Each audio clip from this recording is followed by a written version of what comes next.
زندگی کی رمق چھوڑ جاؤں گا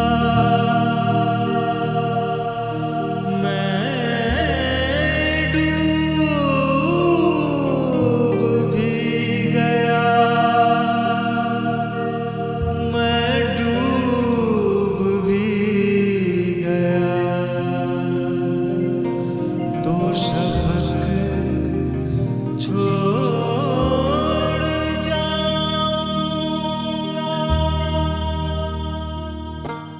اردو زبان کی ابتدا اور ارتقاء کی دلچسپ کہانی ہے۔ ہندوستان کی سرزمین جہاں بیرونی حملہ وروں کی موجودگی سے بے چین ہو رہی تھی، وہیں ایک نئی زبان کے انکر پھوٹ رہے تھے۔ عربی،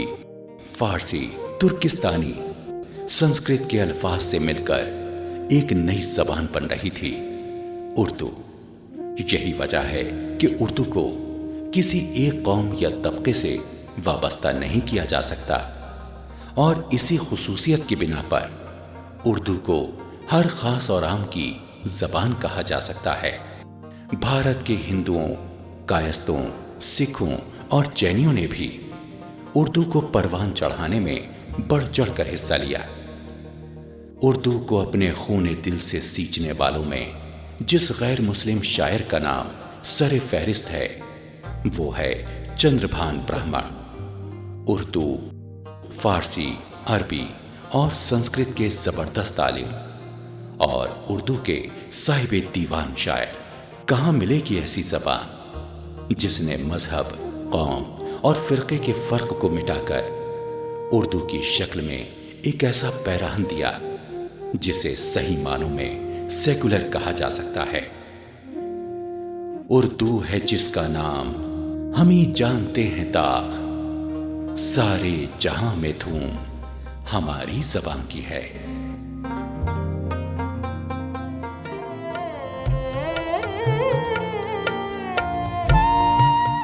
تلوک چند محروم کی زندگی محرومیوں سے عبارت تھی، لہذا ان کی شاعری میں بھی اسی کی فراوانی ہے۔ کچھ نئے داغ کچھ پرانے ہیں، کچھ نئے داغ کچھ پرانے ہیں، آج ان کو سبھی دکھانے ہیں، کچھ نئے داغ کچھ پرانے ہیں۔ محروم نے غزلوں کے ساتھ ساتھ نظمیں بھی کہیں،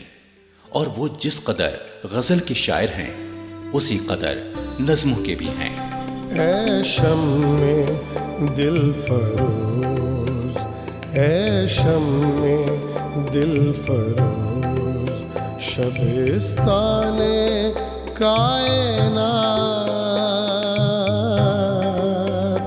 اے شمع دل فروز،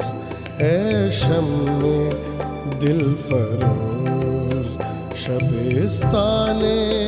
کائنات، تیری کرن کرن ہے، تیری کرن کرن ہے، رگ جان کائنات، اے شمع دل فروز۔ محروم کی زندگی غم سے آشکارا تھی، اور زندگی کے بے اثباتی کے عناصر ان کی سوچ کی گہرائیوں میں جذب تھے۔ عمر انسان ہے ایک لحظہ مگر، عمر انسان ہے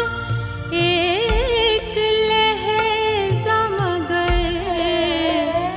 عمر انسان ہے ایک لحظہ مگر، اس میں کیا موت